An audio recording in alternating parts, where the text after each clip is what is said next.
So the thing most people don't realize about persuasion is that it's a physical act as well as a verbal act. We all worry a lot about creating a persuasive argument, a persuasive speech, being persuasive in a meeting.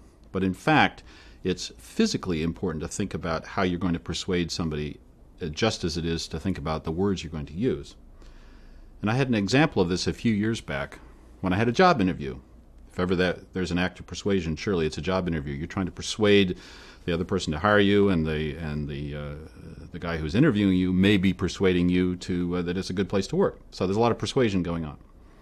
In this case, I was to meet my new friend at a restaurant up here in Boston, and I met him. We sat down. He tried to impress me with the fact that he knew the maitre d' and that we weren't going to order off the menu. So he said, put the menu away. And he proceeded to order the largest lobster I've ever seen. Again, trying to impress me, an act of persuasion, if you will. Well, it turned out, as I found very quickly, I'm allergic to lobster. I didn't realize this. So I started to eat the lobster and immediately felt the need to throw up. I ran into the bathroom, threw up, came back out, sat down, and continued the interview. And I didn't say anything to my potential boss because I didn't want to screw up the chances of getting the job.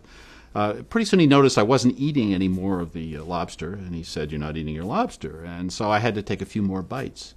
And the urge came on again, so I ran back into the bathroom, threw up again, came back out.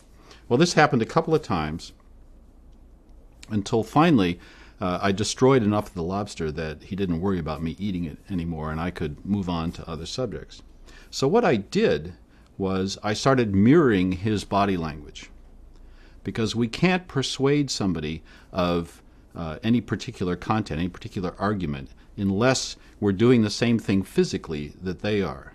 If you mirror somebody first, then you can be persuasive in terms of body language, because you send out an unconscious message that, hey, we're in agreement.